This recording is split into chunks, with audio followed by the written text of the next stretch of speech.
देश की जनता ने जिस काम के लिए उनको यहाँ भेजा है, उस जनता का भी विश्वासघात किया गया है।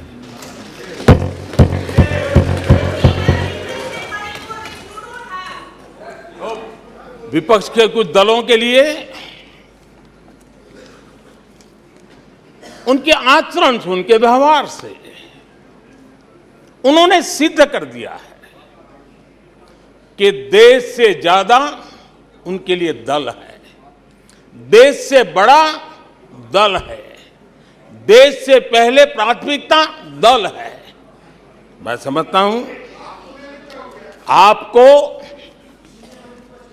गरीब के भूख की चिंता नहीं है, सत्ता की भूख, यही आपके दिमाग पे सवार है। आपको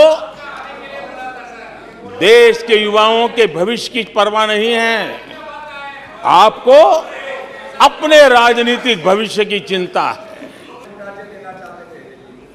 और अध्यक्ष जी देखिए, मजा इस डिबेट का कि फील्डिंग विपक्ष ने ऑर्गेनाइज की, लेकिन चौके छक्के यहीं से लगे।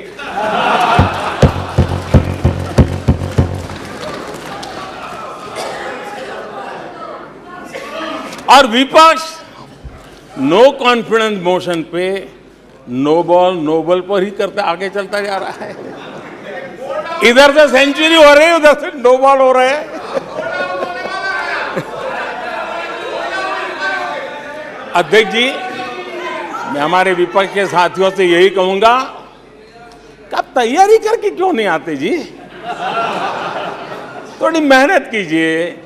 और मैंने 5 साल दिया आपको मेहनत करने के लिए। 18 में कहा था कि 23 में आप आना, जरूर आना। 5 साल भी नहीं कर पाए आप लोग। क्या हाल है आप लोगों का, क्या दारिद्र्य है।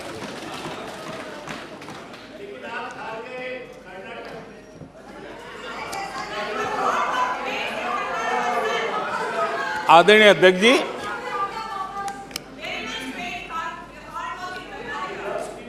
विपक्ष के हमारे साथियों को दिखास की, छपास की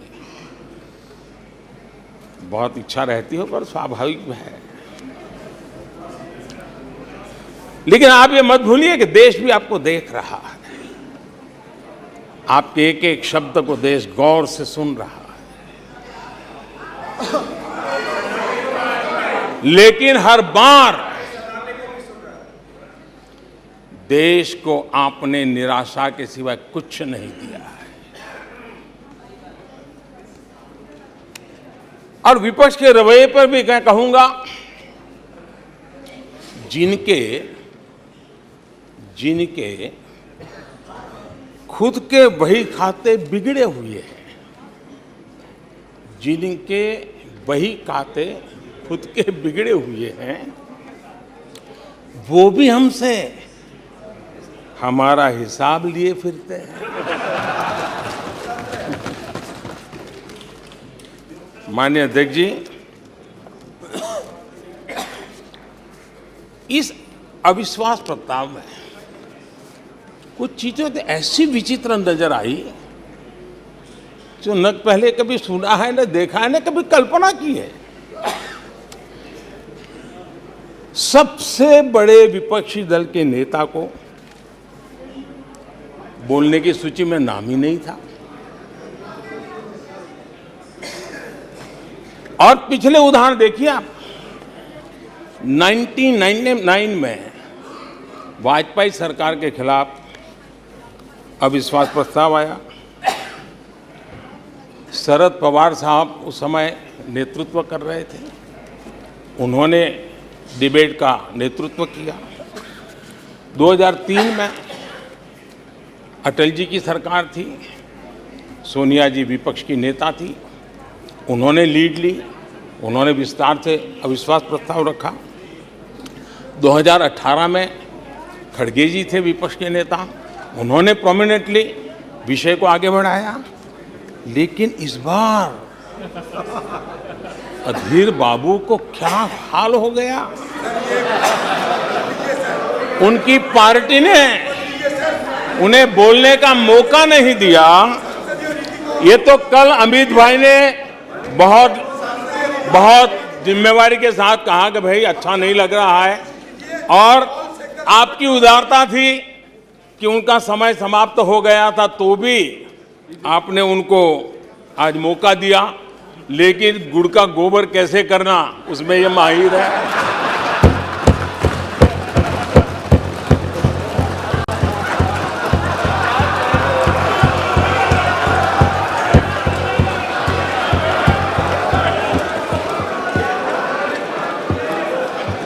मैं नहीं जानता हूं कि आखिर आपकी मजबूरी क्या है, क्यों अधीर बाबू को दरकिनारे कर दिया गया। पता नहीं कलकत्ता से कोई फोन आया हो।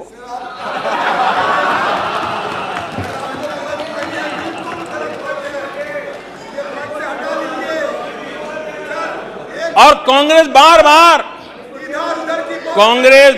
बार उनका अपमान करती है। कभी चुनावों के नाम पर उन्हें अस्थायी रूप से फ्लोर लीडर से हटा देते हैं। बिट्टू जी,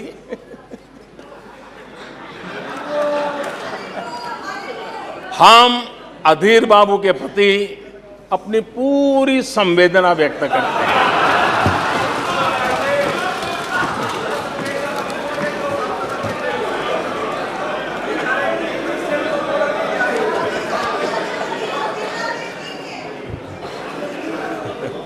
सूरज जी जरा जोर से हंस लीजिए। आदरणीय अध्यक्ष जी, अविश्वास और घमंड इनकी रगों में रस बस गया है। वे जनता के विश्वास को कभी देख नहीं पाते हैं। अब ये जो शुतुरमुर्ग अप्रोच है, इसके लिए तो देश क्या कर सकता है। आदरणीय अध्यक्ष जी,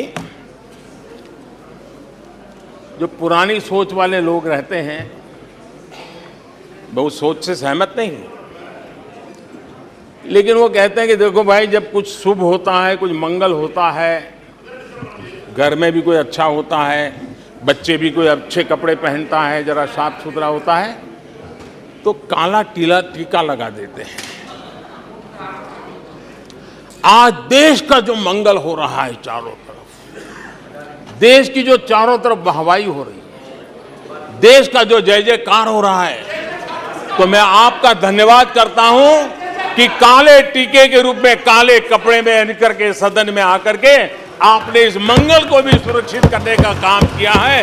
इसके लिए भी मैं आपका धन्यवाद करता हूं।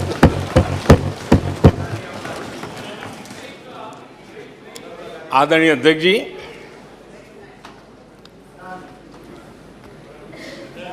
पिछले 3 दिन से भी हमारे विपक्ष के साथियों ने जी भर करके डिक्शनरी खोल खोल करके जितने अपशब्द मिलते हैं ले आए, जितने अपशब्दों का उपयोग कर सकते हैं भरपूर, पता नहीं कहां कहां से ले आते हैं। लेकिन अच्छा है, थोड़ा मन का गुबार उनका निकल गया होगा, थोड़ा मन हल्का हुआ होगा, इतने अपशब्द बोल लिए हैं तो। और वैसे तो लोग मुझे दिन रात कोसते रहते हैं, उनकी ये फितरत है। और उनके लिए तो सबसे प्रिय नारा क्या है? मोदी तेरी कब्र खुदेगी। मोदी तेरी कब्र खुदेगी, मोदी तेरी कब्र खुदेगी, ये इनकी पसंदीदा नारा है। लेकिन मेरे लिए इनकी ये गालियां, ये अपशब्द, ये अलोकतांत्रिक भाषा, मैं उसका भी टॉनिक बना देता हूं।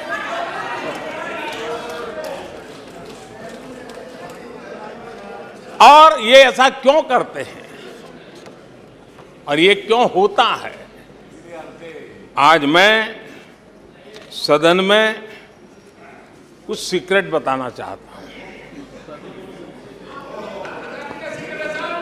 मेरा पक्का विश्वास हो गया है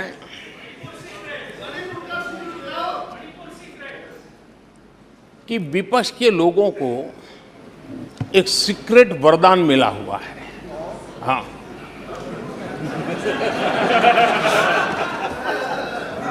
सीक्रेट वरदान मिला हुआ है जी। और वरदान ये कि ये लोग जिसका बुरा चाहेंगे उसका भलाई ही होगा।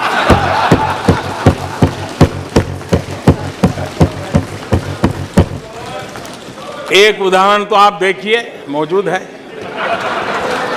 20 साल हो गए, क्या कुछ नहीं हुआ, क्या कुछ नहीं किया गया, लेकिन भलाई होता गया। तो आपको बड़ा सीक्रेट वरदान है जी। और मैं 3 उदाहरण से ये सीक्रेट वरदान को सिद्ध कर सकता हूं जी। आपको ध्यान होगा कि इन लोगों ने कहा था बैंकिंग सेक्टर के लिए, बैंकिंग सेक्टर डूब जाएगा, बैंकिंग सेक्टर तबाह हो जाएगा, देश खत्म हो जाएगा, देश बर्बाद हो जाएगा, न जाने क्या क्या कहा था। और बड़े बड़े विद्वानों को विदेशों से ले आते थे, उनसे कहलवाते थे ताकि उनकी बात कोई न माने तो शायद उनकी मान ले। हमारे बैंकों की सेहत को लेकर के भांति भांति की निराशा, अफवाह फैलाने का काम इन्होंने पुरजोश किया। और जब इन्होंने बुरा चाहा बैंकों का, तो हुआ क्या? हमारी public sector banks net profit 2 गुने से ज्यादा हो गया। इन लोगों ने फोन बैंकिंग घोटाले की बात, इसके कारण देश को एनपीए के गंभीर संकट में डुबो दिया था। बीते दिनों की बात हो रही है, लेकिन आज जो उन्होंने एनपीए का अंबर लगा के गए थे, उसको भी पार कर करके हम एक नई ताकत के साथ निकल चुके हैं। और आज सुबह निर्मला जी ने विस्तार से बताया है कि कितना प्रॉफिट हुआ है। दूसरा उदाहरण, हमारे डिफेंस के हेलीकॉप्टर बनाने वाली सरकारी कंपनी HAL, ये HAL को लेकर के कितनी भली बुरी बातें इन्होंने करी थी। क्या कुछ नहीं कहा गया था HAL के लिए, और इसका दुनिया पे बहुत नुकसान करने वाली भाषा का प्रयोग किया गया था। और HAL तबाह हो गया है, HAL खत्म हो गया है, भारत की डिफेंस इंडस्ट्री खत्म हो चुकी है। ऐसा न जाने क्या क्या कहा गया था HAL के लिए। इतना ही नहीं, जैसे आजकल खेतों में जाकर के वीडियो शूट होता है, मालूम है ना? हाँ, खेतों में जाकर के वीडियो शूट होता है ऐसा लगा कर। हाँ, वैसा ही उस समय HAL फैक्ट्री के दरवाजे पर मजदूरों की सभा करके वीडियो शूट करवाया गया था और वहां के कामगारों को भड़काया गया था। अब तुम्हारा कोई भविष्य नहीं है, तुम्हारे बच्चे मरेंगे, भूखे मरेंगे, HAL डूब रहा है। देश की इतनी महत्वपूर्ण इंस्टीट्यूट को इतना बुरा चाहा, इतना बुरा चाहा, इतना बुरा कहा कि वो सीक्रेट आज HAL सफलता की नई बुलंदियों को छू रहा है। HAL ने अपना highest ever highest revenue register किया है। इनके जी भर करके गंभीर आरोपों के बावजूद भी वहां के कामदारों को, वहां के कर्मचारियों को उकसाने की भरपूर कोशिश के बावजूद भी आज HAL देश की आन बान शान बन के उठ रहा है। आदरणीय अध्यक्ष जी, जिसका बुरा चाहते हैं वो कैसे आगे बढ़ता है, मैं तीसरा उदाहरण देता हूं। आप जानते हैं LIC के लिए क्या क्या कहा गया था? LIC बर्बाद हो गई, गरीबों के पैसे डूब रहे हैं, गरीब कहां जाएगा, बेचारे ने बड़ी मेहनत से LIC में पैसा डाला है। क्या कहें, जितनी उनकी कल्पना शक्ति थी, जितने उनके दरबारियों ने कागज पकड़ा दिए थे, सारे बोल लेते थे, वो सारे बोल लेते थे। लेकिन आज LIC लगातार मजबूत हो रही है। शेयर मार्केट में रुचि रखने वाले को भी ये गुरु मंत्र है कि जो सरकारी कंपनियों को ये लोग गाली देना, आप उसमें दांव लगा दीजिए साहब, अच्छा ही होने वाला है।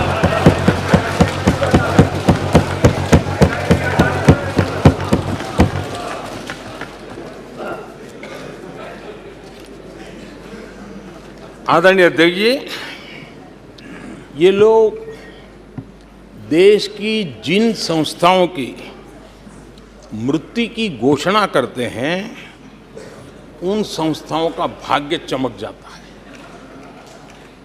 और मुझे विश्वास है कि ये जैसे देश को कोसते हैं, लोकतंत्र को कोसते हैं, मेरा पक्का विश्वास है देश भी मजबूत होने वाला है, लोकतंत्र भी मजबूत होने वाला है, और हम तो होने ही वाले हैं। आदरणीय अध्यक्ष जी, ये वो लोग हैं जिन्हें देश के सामर्थ्य पर विश्वास नहीं। इन लोगों को देश के परिश्रम पर विश्वास नहीं है, देश के पराक्रम पर विश्वास नहीं है। कुछ दिन पहले मैंने कहा था कि हमारी सरकार के अगले टर्म में, तीसरे टर्म में, भारत दुनिया की तीसरी टॉप अर्थव्यवस्था बनेगा।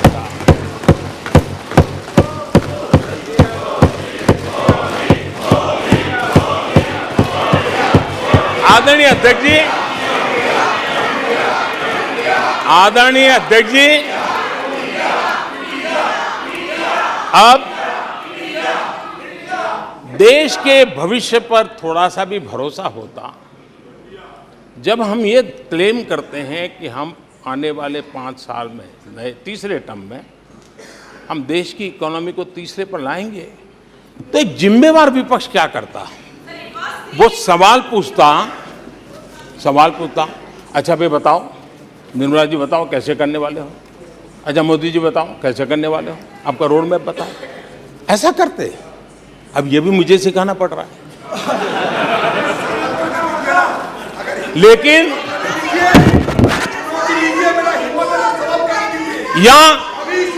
या वो कुछ सुझाव दे सकते थे, ये कुछ सुझाव दे सकते थे, या फिर कहते हम चुनाव में जनता के बीच जाकर के बताएंगे कि ये तीसरे की बात करते हैं, हम तो 1 नंबर पे लेके आएंगे, और ऐसे ऐसे लेके कुछ तो करते यार। लेकिन हमारे विपक्ष की त्रासदी ये है, और उनके राजनीतिक विमर्श पर गौर कीजिए। कांग्रेस के लोग क्या कह रहे हैं? अब देखिए कितना कल्पना दारिद्र्य है। इतने सालों तक सत्ता में रहने के बाद भी क्या अनुभवताहीन बातें सुनने को मिल रही है जी। क्या कहते हैं ये कहते हैं इस लक्ष्य तक पहुंचने कुछ करने की जरूरत नहीं, ऐसे ही होने वाला है तीसरे नंबर पे। बताओ, मुझे लगता है कि इसी सोच के कारण वो सोते रहे इतने सालों तक। तो अपने आप होने वाला है। वो कहते हैं बिना कुछ किए तीसरे पहुंच जाएंगे। और कांग्रेस की माने अगर सब कुछ अपने आप ही हो जाने वाला है, इसका मतलब है कांग्रेस के पास न नीति है, न नीयत है, न विजन है, न वैश्विक अर्थव्यवस्था की समझ है, और न ही भारत के अर्थ जगत के ताकत का पता है। और इसलिए सोए सोए सब हो जाएगा, यही एक आदरणीय अध्यक्ष जी, ये वजह है कि कांग्रेस के शासन में भारत गरीबी और गरीबी को बढ़ाता गया। 1991 में देश कंगाल होने की स्थिति में था। कांग्रेस के शासनकाल में अर्थव्यवस्था दुनिया के क्रम में 10, 11, 12 इसके बीच में झोले खाती थी, झूलती रही थी। लेकिन 2014 के बाद भारत ने टॉप 5 में अपनी जगह बना ली।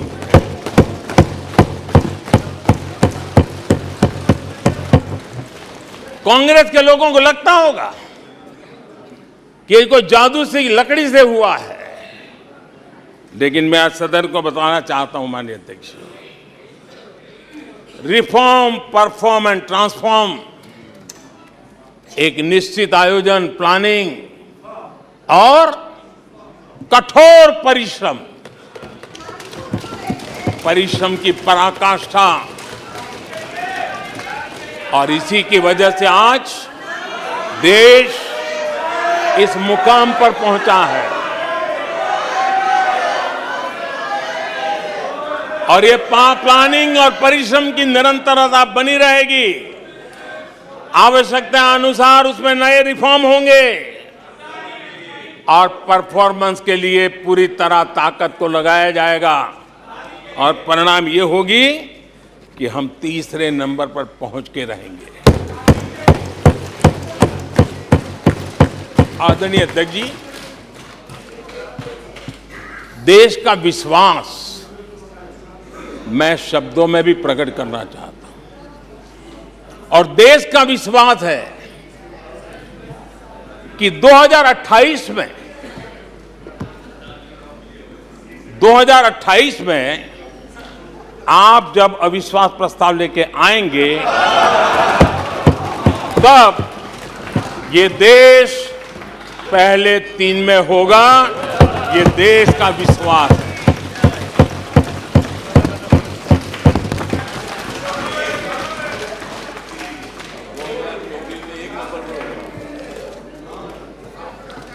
आदरणीय अध्यक्ष जी, हमारे विपक्ष के मित्रों के फितरत में ही अविश्वास भरा पड़ा है। हमने लाल किले से स्वच्छ भारत अभियान का आह्वान किया, लेकिन उन्होंने हमेशा अविश्वास जताया। कैसे हो सकता है? गांधी जी भी आके गए, करके कह के गए, क्या हुआ? अब स्वच्छता कैसे हो सकती है?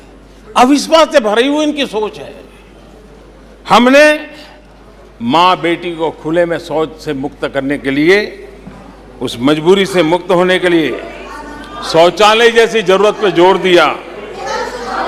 और तब ये कहना, क्या लाल किले से ऐसे विषय बोले जाते हैं क्या? क्या ये देश की प्राथमिकता होती है क्या? हमने जब जन धन खाते खोलने की बात की, तब भी यही बात निराशा की। क्या होता है जन धन खाता? उनके हाथ में पैसे कहां है? उनका जेब में क्या पड़ा है? क्या लेके आएंगे? क्या करेंगे? हमने योग की बात की, हमने आयुर्वेद की बात की, हमने उसको बढ़ावा देने की बात की, तो उसका भी मखौल उड़ाया गया। हमने स्टार्टअप इंडिया की चर्चा की, तो उन्होंने उसके लिए भी निराशा फैलाई। स्टार्टअप तो कुछ हो ही नहीं सकता है। हमने डिजिटल इंडिया की बात कही, तो बड़े बड़े विद्वान लोगों ने क्या भाषण किए हिंदुस्तान के लोग तो अनपढ़ है, हिंदुस्तान के मोबाइल चलाना भी नहीं आता है, हिंदुस्तान के लोग कहां से डिजिटल करेंगे। आज डिजिटल इंडिया देश आगे है। हमने मेक इन इंडिया की बात कही, जहां गए वहां मेक इन इंडिया का मजाक उड़ाया, जहां गए वहां मेक इन इंडिया का मजाक उड़ाया। आदरणीय अध्यक्ष जी,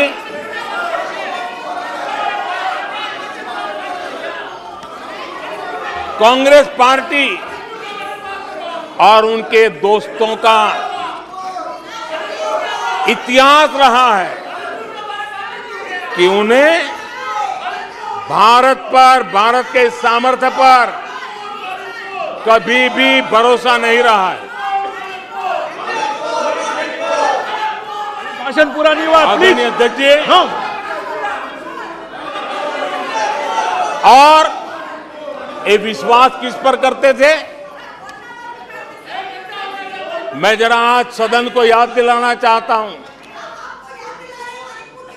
पाकिस्तान सीमा पर हमले करता था, हमारे यहां आए दिन आतंकवादी भेजा जाता था और उसके बाद पाकिस्तान हाथ ऊपर करके मुकर जाता था, भाग जाता था, बोले हमारी तो कोई जिम्मेवारी नहीं है, कोई जिम्मा लेने को तैयार नहीं होता था।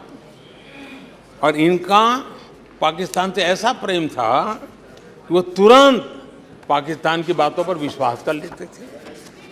पाकिस्तान कहता था कि आतंकी हमले होते रहेंगे और बातचीत भी होती रहेगी। इन्हें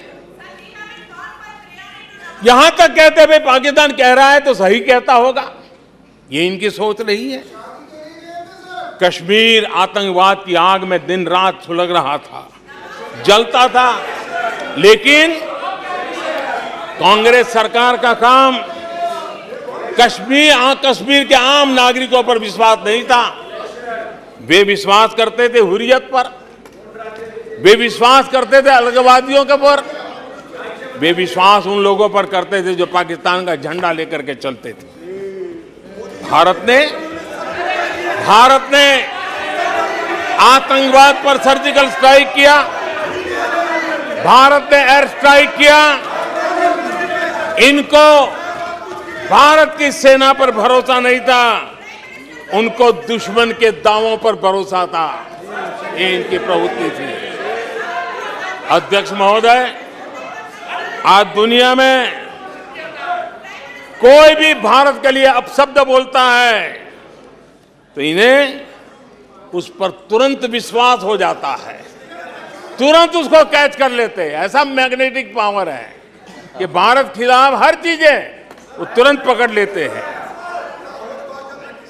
जैसे कोई विदेशी एजेंसी कहती है कि भूखमरी का सामना कर रहा कई देश भारत से बेहतर है, ऐसा झूठी बात आएगी तो भी पकड़ लेते और हिंदुस्तान में प्रचार करना शुरू कर देते, प्रेस कॉन्फ्रेंस कर देते हैं। भारत को बदनाम करने में क्या मजा आता है। दुनिया में कोई भी ऐसी बेतुकी बातों को मिट्टी के ढेले जैसी जिसकी कीमत ना हो, ऐसी बातों को तवज्जो देना ये कांग्रेस की फितरत रही है और तुरंत उसका भारत में एम्पलीफाई करना, प्रचार करना पूरी कोशिश टीम लग जाती है। कोरोना में की महामारी आई, भारत के वैज्ञानिकों ने मेड इन इंडिया वैक्सीन बनाया। उन्हें भारत के वैक्सीन पर भरोसा नहीं, उनको भारत के वैक्सीन पर भरोसा नहीं, विदेशी वैक्सीन पर भरोसा, ये इनकी सोच रही। आदरणीय अध्यक्ष जी,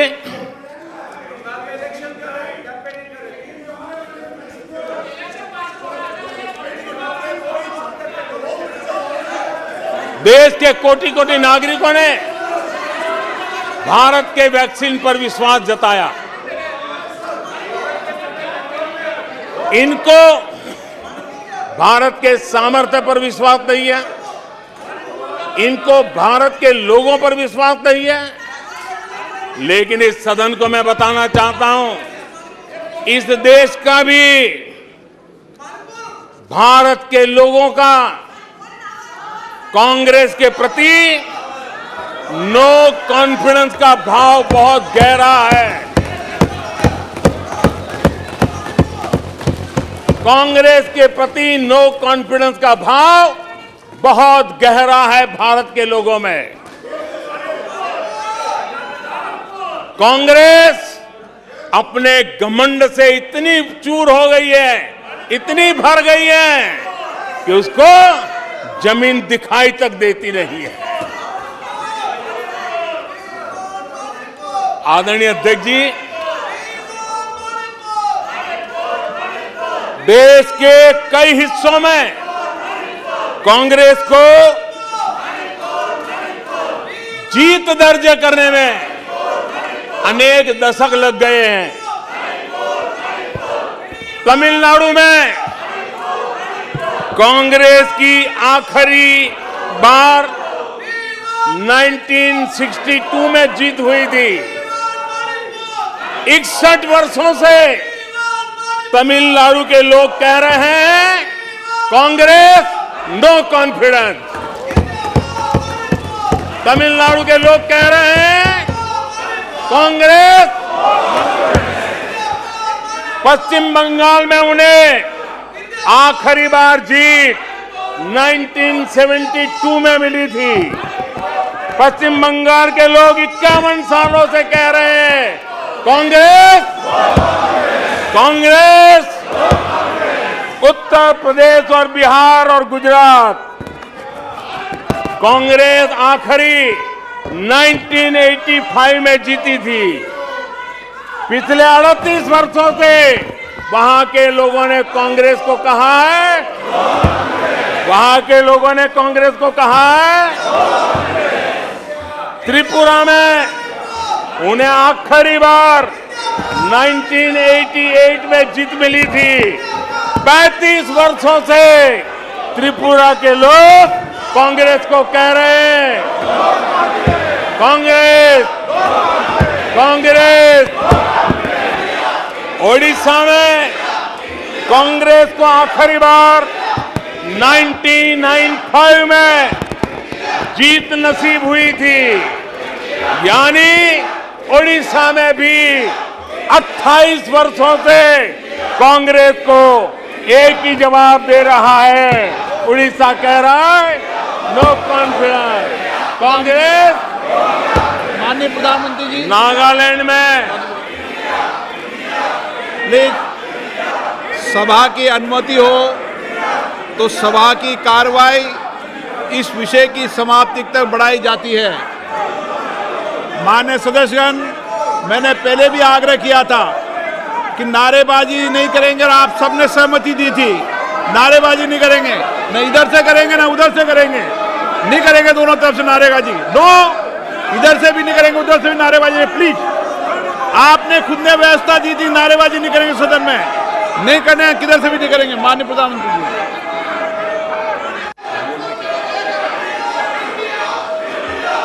आदरणीय अध्यक्ष जी, नागालैंड में कांग्रेस की आखिरी जीत 1988 में हुई थी। यहां के लोग भी 25 वर्षों से कह रहे हैं कांग्रेस कांग्रेस। दिल्ली, आंध्र प्रदेश और पश्चिम बंगाल में तो एक भी विधायक खाते में नहीं है। जनता ने कांग्रेस के प्रति बार बार नो कॉन्फिडेंस घोषित किया है। आदरणीय अध्यक्ष जी, मैं आज इस मौके पर ये आपके काम की बात बताता हूं, आपके काम की बात बताता हूं, आपकी भलाई के लिए बोल रहा हूं,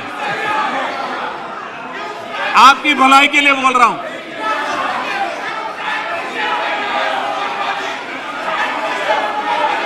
आप थक जाएंगे, आप लोग थक जाएंगे। मैं आपकी भलाई की बात बताता हूं। मैं आज इस मौके पर हमारे विपक्ष के साथियों के प्रति अपनी संवेदना भी व्यक्त करना चाहता हूं। कुछ ही दिन पहले बेंगलुरु में आपने मिलजुल कर करीब करीब 1.5-2 दशक पुराने यूपीए का क्रियाकर्म किया है, उसका अंतिम संस्कार किया है। लोकतांत्रिक व्यवहार के मुताबिक मुझे तभी आपको सहानुभूति जरूर व्यक्त करनी चाहिए थी, संवेदना व्यक्त करनी चाहिए थी, लेकिन देरी में मेरा कसूर नहीं है। देरी में मेरा कसूर नहीं है, क्योंकि आप खुद ही एक और यूपीए का क्रियाकर्म कर रहे थे और दूसरी ओर जश्न भी मना रहे थे। और जश्न भी किस बात का? खंडहर पर नया प्लास्टर लगाने का। आप जश्न मना रहे थे खंडहर पर नया प्लास्टर लगाने का। आप जश्न मना रहे थे फेल मशीन पर नया पेंट लगाने का। दशकों पुरानी खटारा गाड़ी को इलेक्ट्रिक व्हीकल दिखाने के लिए आपने इतना बड़ा मजमा लगाया था। और मजेदार ये कि मजमा खत्म होने से पहले ही उसका क्रेडिट लेने के लिए आप में सिर फुटबॉल शुरू हो गई। मैं हैरान था कि ये गठबंधन लेकर आप जनता के बीच जाएंगे। मैं विपक्ष के साथियों को कहना चाहता हूं, आप जिसके पीछे चल रहे हो, आप जिसके पीछे चल रहे हो, उसको तो इस देश की जबान, इस देश की संस्कार की समझ ही नहीं बची है। पीढ़ी दर पीढ़ी ये लोग लाल मिर्च और हरी मिर्च का फर्क नहीं समझ पाए।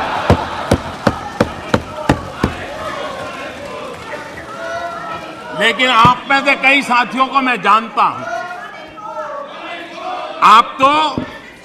आप सब तो भारतीय मानस को जानने वाले लोग, आप लोग भारत के मिजाज को पहचानने वाले लोग हैं। वेश बदलकर धोखा देने की कोशिश करने वालों की हकीकत सामने आ ही जाती है।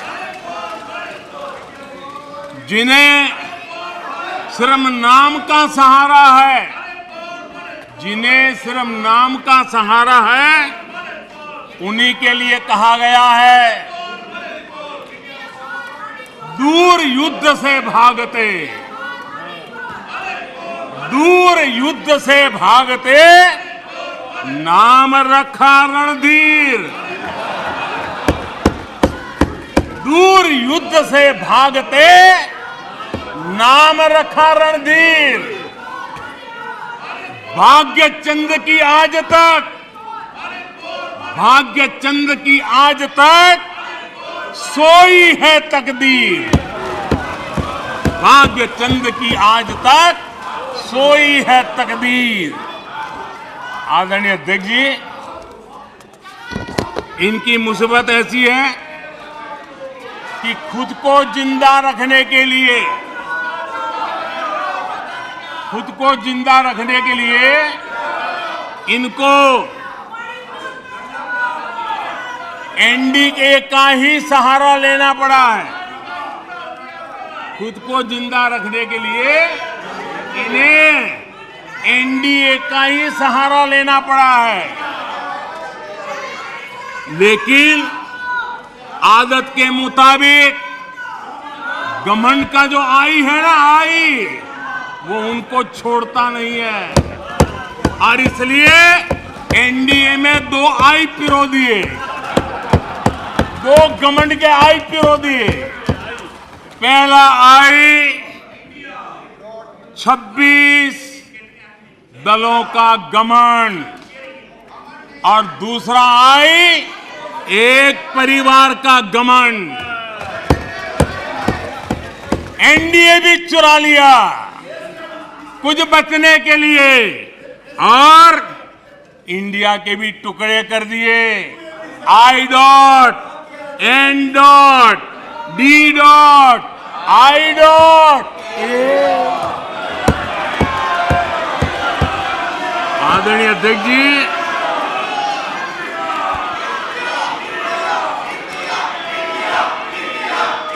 जरा हमारे डीएमके के भाई सुन ले, जरा कांग्रेस के लोग भी सुन ले।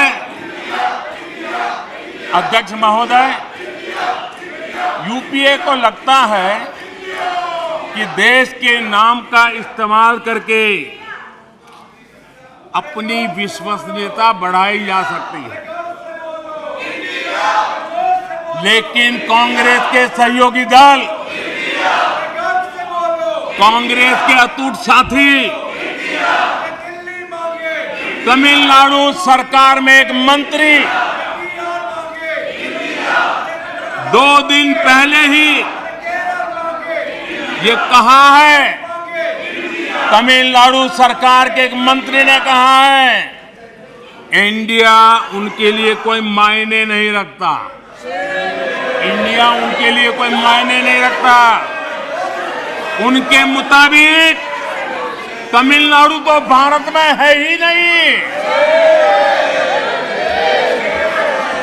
आदरणीय अध्यक्ष जी, आज मैं गर्व के साथ कहना चाहता हूं, तमिलनाडु वो प्रदेश है, तमिलनाडु वो प्रदेश है जहां हमेशा देशभक्ति की धाराएं निकली है। तमिलनाडु वो प्रदेश है जहां हमेशा देशभक्ति की धाराएं निकली है। जिस राज्य ने हमें राजा जी दिए, जिस राज्य ने हमें कामराज दिए, जिस राज्य ने हमें एमजीआर दिए, जिस राज्य ने हमें अब्दुल कलाम दिए, आज उस तमिलनाडु से स्वर सुनाई दे रहे हैं। आदरणीय अध्यक्ष जी, जब आपके अलायंस अंदर ही अंदर ऐसे लोग हो जो अपने देश के अस्तित्व को नकारते हो, तो आपकी गाड़ी कहां जाकर के रुकेगी?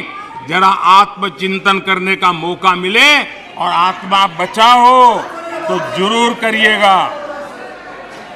आदरणीय अध्यक्ष जी, आदरणीय अध्यक्ष जी, नाम को लेकर उनका ये चश्मा आज का नहीं है। नाम को लेकर ये जो मोह है ना, वो उनका आज का नहीं है, ये दशकों पुराना चश्मा है। इन्हें लगता है कि नाम बदलकर देश पर राज कर लेंगे। गरीब को चारों तरफ उनका नाम तो नजर आता है, लेकिन उनका काम कहीं नजर नहीं आता। अस्पतालों में नाम उनके हैं, इलाज नहीं है। शैक्षणिक संस्थाएं नाम लटक रहे हैं, सड़कों हो, पार्क हो, उनका नाम, गरीब कल्याण की योजनाओं पर उनका नाम, खेल पुरस्कारों पर उनका नाम, एयरपोर्ट पर उनका नाम, म्यूजियम पर उनका नाम। अपने नाम से योजनाएं चलाई और फिर उन योजनाओं में हजारों करोड़ के भ्रष्टाचार किए।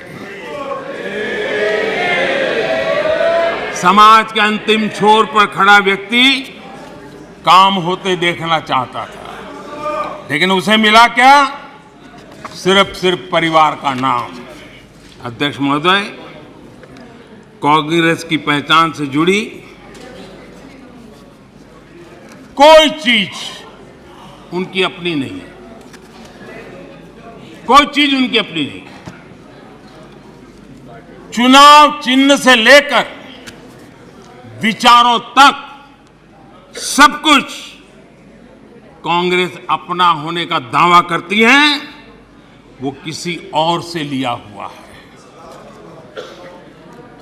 आदरणीय अध्यक्ष जी, प्लीज माननीय सदस्य, प्लीज सीट पे जाइए, सीट पे।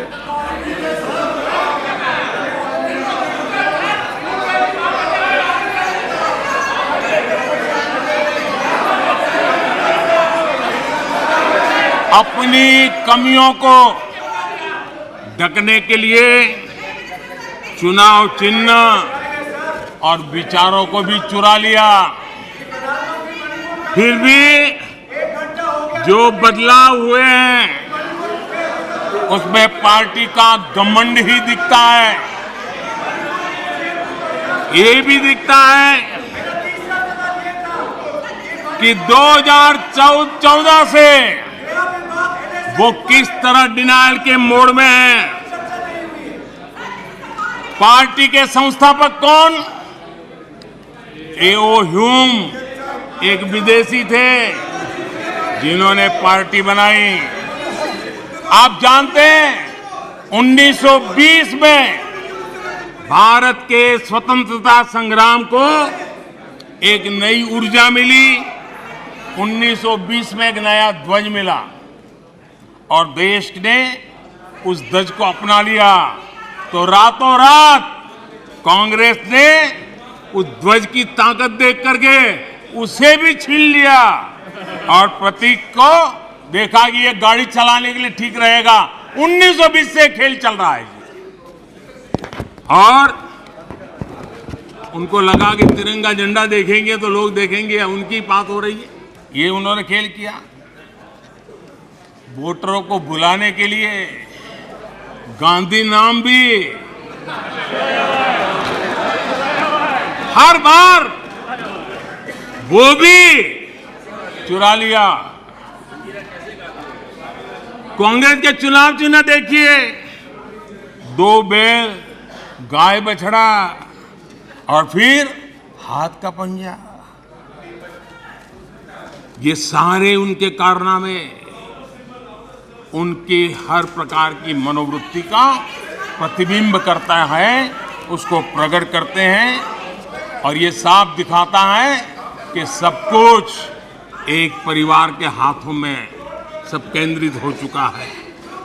आदरणीय अध्यक्ष जी, ये इंडिया गठबंधन नहीं है, ये इंडिया गठबंधन नहीं है, एक घमंडिया गठबंधन है। ये इंडिया गठबंधन नहीं है, घमंडिया गठबंधन है। और इसकी बारात में हर कोई दूल्हा बनना चाहता है,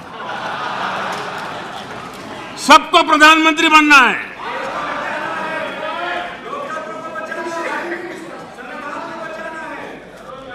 आदरणीय अध्यक्ष जी, इस गठबंधन ने यह भी नहीं सोचा है कि किस राज्य में आपके साथ, आप किसके साथ कहां पहुंचे हैं।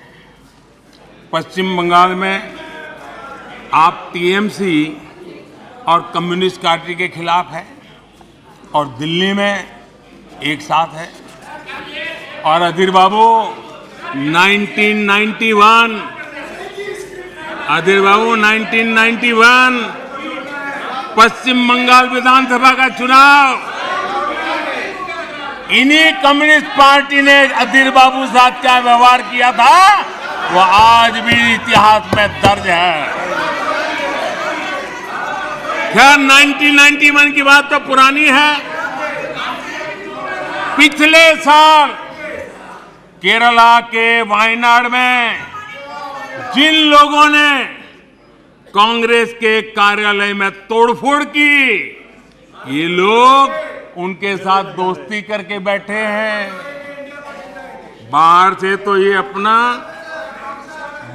से तो अपना लेबल बदल सकते हैं, लेकिन पुराने पापों का क्या होगा, यह पाप आपको लेके डूबेंगे। आप जनता जनार्दन से ये पाप कैसे छिपा पाओगे? आप नहीं छिपा सकते हो। और इनको आज जो हालत, इसलिए मैं कहना चाहता हूं, अभी हालात ऐसे हैं, अभी हालात ऐसे हैं, इसलिए हाथों में हाथ। अभी हालात ऐसे हैं, इसलिए हाथों में हाथ। जहां हालात तो बदले, जहां हालात तो बदले, फिर छुरियां भी निकलेगी।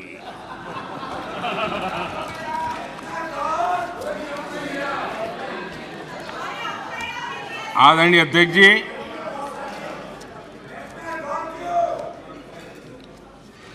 ये घमंडिया गठबंधन देश में परिवारवाद की राजनीति का सबसे बड़ा प्रतिबिंब है।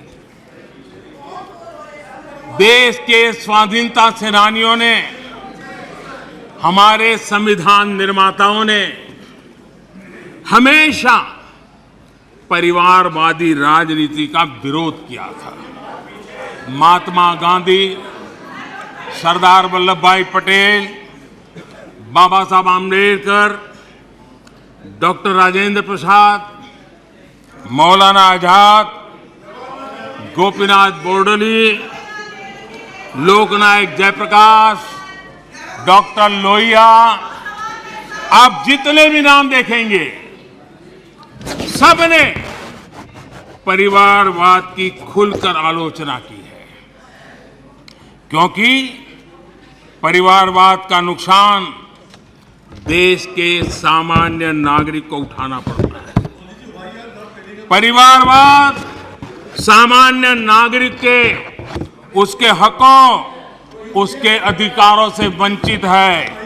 इसलिए इन विभूतियों ने हमेशा इस देश पर बात जोर दिया था कि देश को परिवार, नाम और पैसे पर आधारित व्यवस्था से हटना ही होगा। लेकिन कांग्रेस को हमेशा ये बात पसंद नहीं आई। आदरणीय अध्यक्ष जी, हमने हमेशा परिवारवाद का विरोध करने वालों का, हमने बराबर देखा है कि उसके प्रति उनकी कैसी नफरत की भावना है। कांग्रेस को परिवारवाद पसंद है, कांग्रेस को दरबारवाद पसंद है, जहां बड़े लोग, उनकी बेटे बेटियां भी बड़े पदों पर काबिज हो। जो परिवार से बाहर है, उनके लिए भी यही है कि जब तक आप इस महफिल में दरबारी नहीं बनोगे तो आपका भी कोई भविष्य नहीं है। यही उनकी कार्यशैली रही है। इस दरबार सिस्टम ने कई विकेट लिए, कितनों का हक मारा है इन लोगों ने। बाबा साहब आम्बेडकर, कांग्रेस ने जी जान लगाकर 2 बार उनको हरवाया। कांग्रेस के लोग बाबा साहब आम्बेडकर के कपड़ों का मजाक उड़ाते थे। ये वो लोग हैं। बाबू जगजीवन राम, उन्होंने इमरजेंसी पर सवाल उठाए तो बाबू जगजीवन बाबू को भी उन्होंने नहीं छोड़ा, उनको प्रताड़ित किया। मोरारजी भाई देसाई, चरण सिंह, चंद्रशेखर जी, आप कितने ही नाम लीजिए, दरबारवाद के कारण देश के महान लोगों के अधिकारों को इन्होंने हमेशा हमेशा के लिए तबाह कर दिया। यहां तक कि जो दरबारी नहीं थे, जो दरबारवाद से जुड़े नहीं थे, उनके पोर्ट्रेट तक पार्लियामेंट में लगाने से इनको झिझक होती थी। 1990 में उनके पोर्ट्रेट सेंट्रल हॉल में तब लगी जब बीजेपी समर्थित गैर कांग्रेसी सरकार सामने आई। लोहिया जी की पोर्ट्रेट भी संसद में तब लगी जब 1991 में गैर कांग्रेस सरकार बनी। नेताजी की पोर्ट्रेट 1978 में सेंट्रल हॉल में लगाई जब जनता पार्टी की सरकार थी। लाल बहादुर शास्त्री और चरण सिंह, उनका पोर्ट्रेट भी 1993 में गैर परिवार की सरकार में लगा। सरदार पटेल के योगदान को भी कांग्रेस ने हमेशा नकारा। सरदार साहब को समर्पित विश्व की सबसे ऊंची स्टैच्यू ऑफ यूनिटी प्रतिमा बनाने का गौरव भी हमें प्राप्त हुआ। हमारी सरकार ने दिल्ली में पीएम म्यूजियम बनाया, सारे पूर्व प्रधानमंत्रियों को सम्मान दिया। पीएम म्यूजियम दल और पार्टी से ऊपर उठकर सभी प्रधानमंत्रियों को समर्पित है। उनको ये भी नहीं पता रहा है, क्योंकि उनके परिवार के बाहर का कोई भी प्रधानमंत्री बना हो, वो उनको मंजूर नहीं है, वो उनको स्वीकार नहीं है।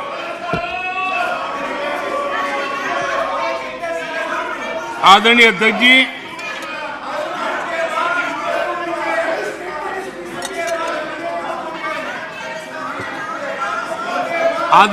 जी, बहुत बार कुछ बुरा बोलने के इरादे से भी जब कोशिश होती है तो कुछ न कुछ सच भी निकल जाता है, और सच में ऐसे अनुभव हम सबको है, कभी कभी सच निकल जाता है। लंका हनुमान ने नहीं जलाई, लंका हनुमान ने नहीं जलाई, उनके घमंड ने जलाई। और ये बिल्कुल सच है। आप देखिए, जनता जनार्दन भी भगवान राम के रूप की है, जनता जनार्दन भी भगवान राम के रूप की है, और इसलिए 400 से 40 हो गए। हनुमान ने लंका नहीं जलाई, घमंड ने जलाई, और इसलिए 440 हो गए, 400 से 40 हो गए। आदरणीय अध्यक्ष जी,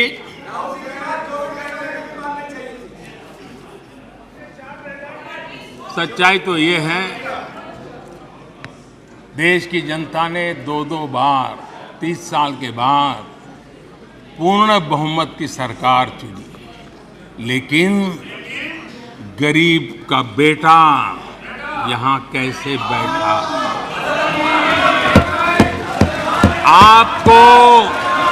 आपको जो हक था,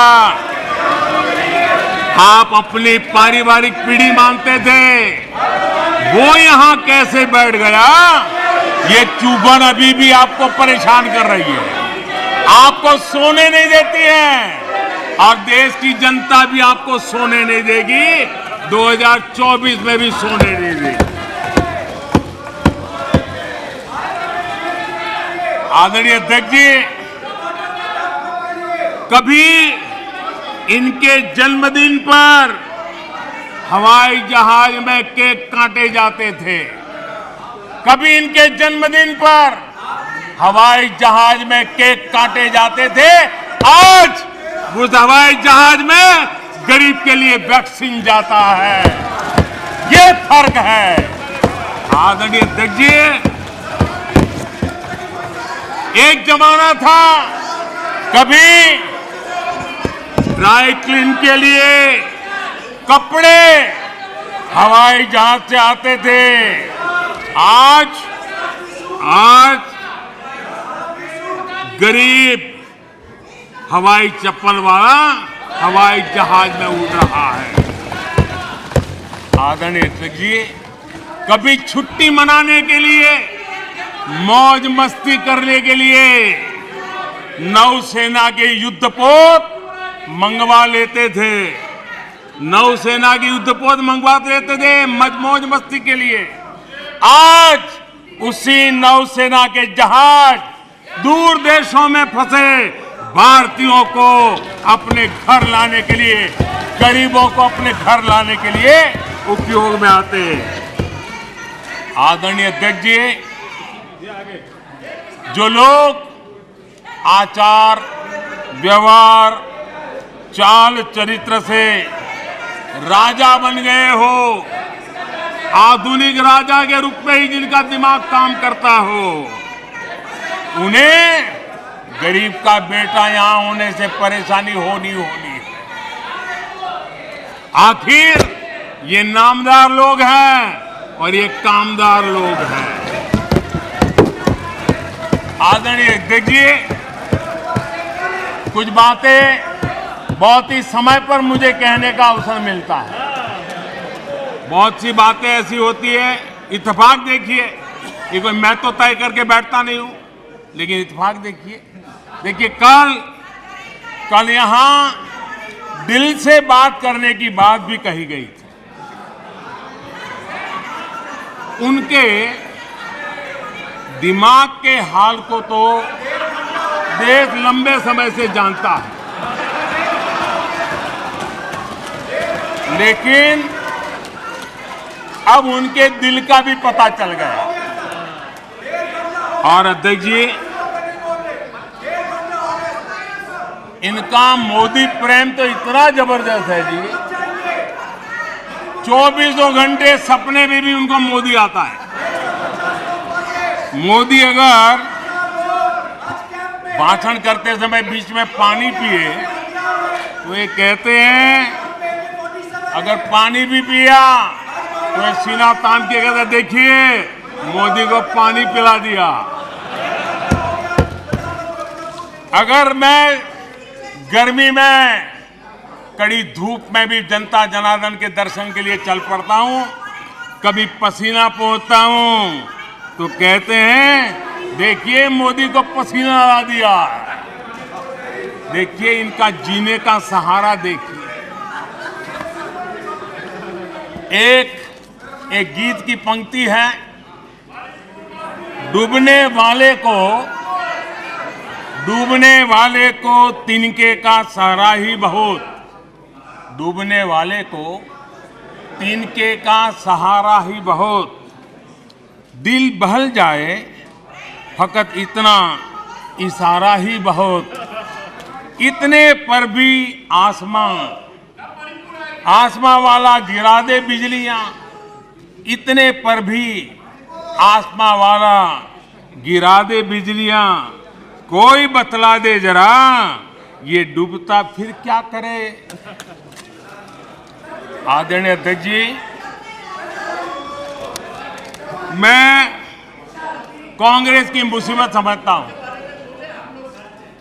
बरसों से एक ही फेल्ड प्रोडक्ट उसको बार बार लॉन्च करते हैं, हर बार लॉन्चिंग फेल हो जाती है और अब उसका नतीजा ये हुआ है, मतदाताओं के प्रति उनकी नफरत भी 7वें आसमान पर पहुंच गई है। उनका लॉन्चिंग फेल होता है, नफरत जनता पे करते हैं। लेकिन पीआर वाले प्रचार क्या करते हैं, मोहब्बत की दुकान का प्रचार करते हैं, इकोसिटी में लग पड़ती है।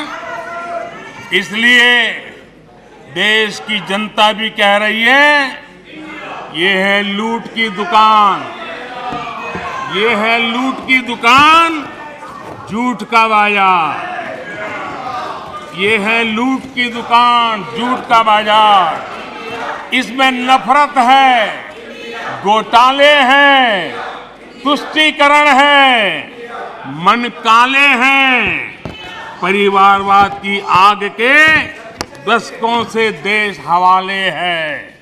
और तुम्हारी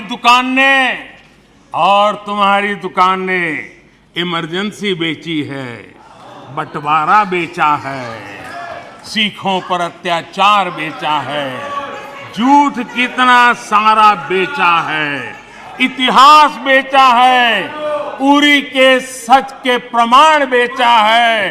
शर्म करो नफरत की दुकान वालों, तुमने सेना का स्वाभिमान बेचा है।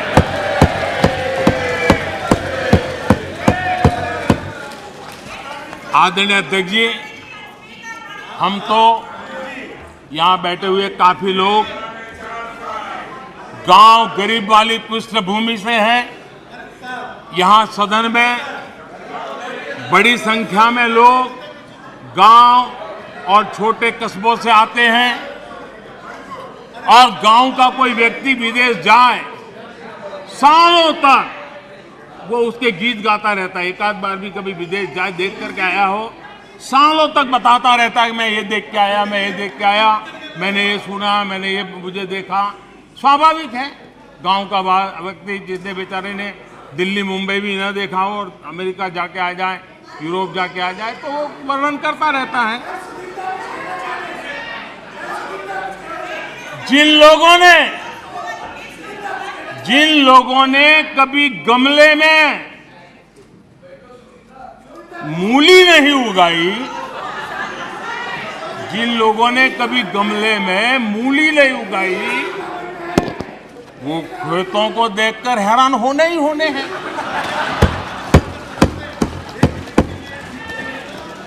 अध्यक्ष जी, हम आप लोग तो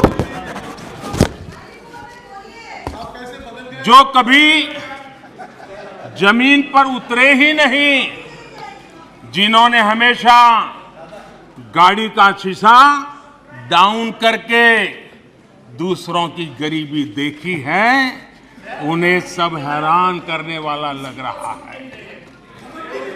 जब ऐसे लोग भारत की स्थिति का वर्णन करते हैं तो ये भूल जाते हैं कि भारत में 50 साल तक उनके परिवार ने राज किया था।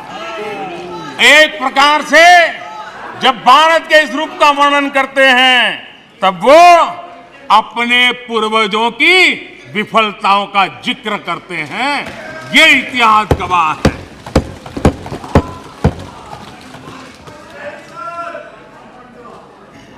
और इनकी दाल गलने वाली नहीं है, इसलिए नई नई दुकानें खोल करके बैठ जाते हैं। आदरणीय अध्यक्ष जी,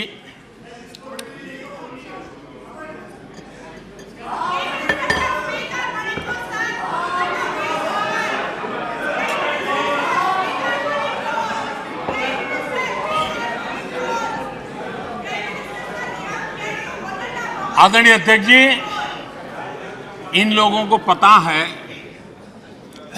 कि इनकी नई दुकान पर भी कुछ दिनों में ताला लग जाएगा। और आज इस चर्चा के बीच देश के लोगों को मैं बड़ी गंभीरता के साथ इस घमंडिया गठबंधन की आर्थिक नीति से भी सावधान करना चाहता हूं। ये देश में ये घमंडिया गठबंधन ऐसी अर्थव्यवस्था चाहता है जिससे देश कमजोर हो और उसका सामर्थ्य बढ़ न पाए। हम अपने आसपास के देशों में देखते हैं, जिन आर्थिक नीतियों को लेकर के कांग्रेस के और साथी आगे बढ़ना चाहते हैं, जिस प्रकार से खजाने से पैसे लुटाकर वोट पाने का खेल खेल रहे हैं, हमारे आसपास के देश के हालात देख लीजिए, दुनिया के उन देशों की स्थिति देख लीजिए। और मैं देश को कहना चाहता हूं, इनसे सुधरने की मुझे कोई अपेक्षा नहीं है, वो जनता इनको सुधार देगी। आदरणीय अध्यक्ष जी, इस प्रकार की चीजों का दुष्परिणाम हमारे देश पर भी हो रहा है, हमारे राज्यों पर भी हो रहा है। चुनाव जीतने के लिए अनाप शनाप वायदों के कारण अब इन राज्यों में जनता के ऊपर नए नए दंड डाले जा रहे हैं, नए नए बोझ डाले जा रहे हैं। और विकास के प्रोजेक्ट्स बंद करने की घोषणा की जा रही है, विधिवत रूप से घोषणा की जा रही है। आदरणीय अध्यक्ष जी, ये गठबंधन गठबंधन की जो आर्थिक नीति है, उस आर्थिक नीतियों का मैं परिणाम साफ देख रहा हूं और इसलिए मैं देशवासियों को चेतावनी, देशवासियों को सत्य समझाना चाहता हूं। ये लोग, ये गठबंधन, ये लोग भारत के दिवालिया होने की गारंटी है, भारत के दिवालिया होने की गारंटी है।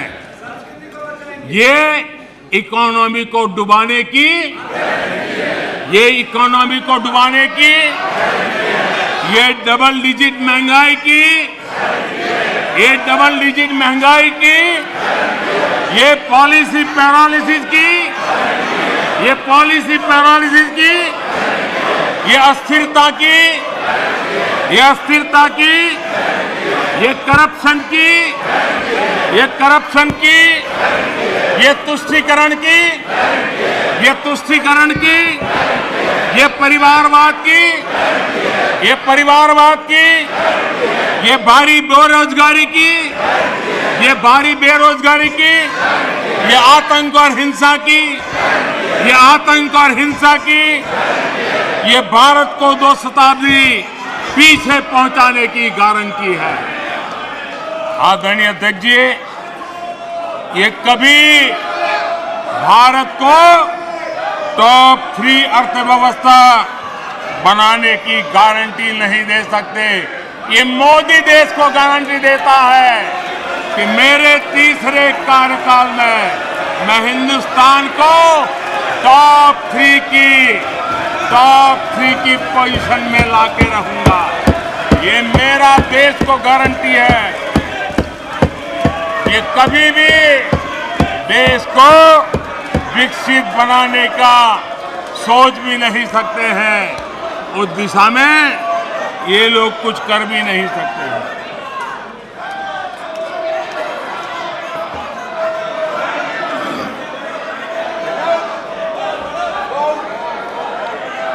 आदरणीय अध्यक्ष जी,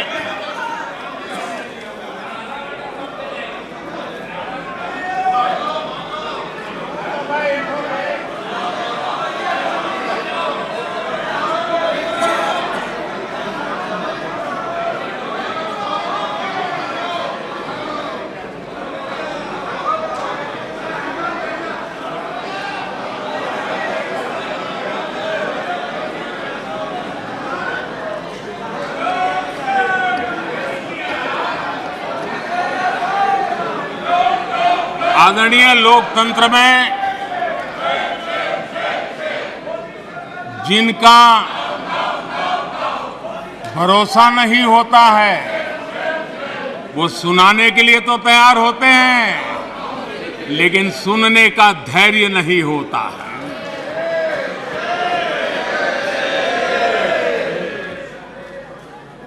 अपशब्द बोलो, भाग जाओ,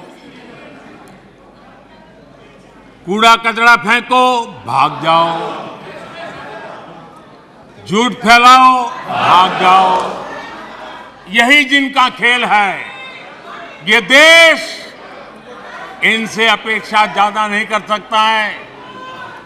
अगर इन्होंने गृह मंत्री जी की मणिपुर की चर्चा पर सहमति दिखाई होती तो अकेले मणिपुर विषय पर विस्तार से चर्चा हो सकती थी, हर पहलू पर चर्चा हो सकती थी और उनको भी बहुत कुछ कहने का मौका मिल सकता था, लेकिन उनको चर्चा में रस नहीं था। और कल अमित भाई ने विस्तार से इस विषय की चीजें जब रखी तो देश को भी आश्चर्य हुआ है कि लोग इतना झूठ फैला सकते हैं, ऐसे ऐसे पाप करके गए हैं लोग।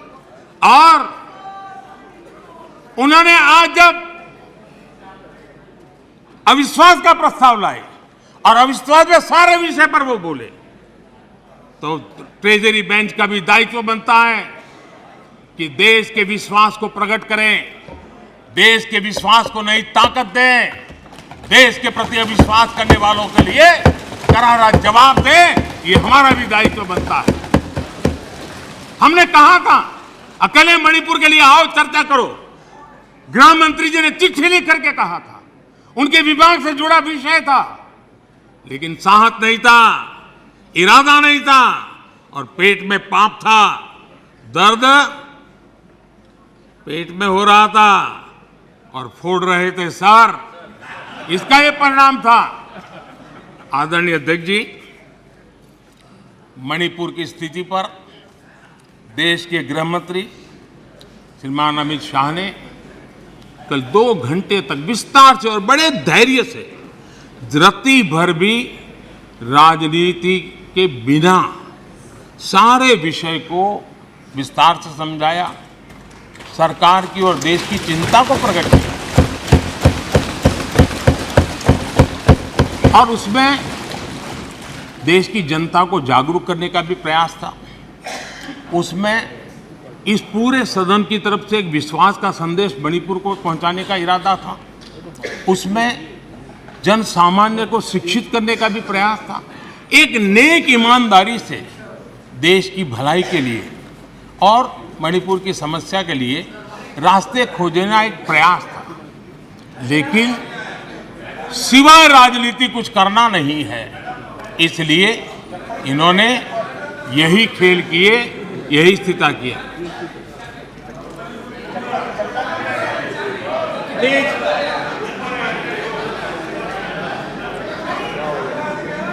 आदरणीय अध्यक्ष महोदय,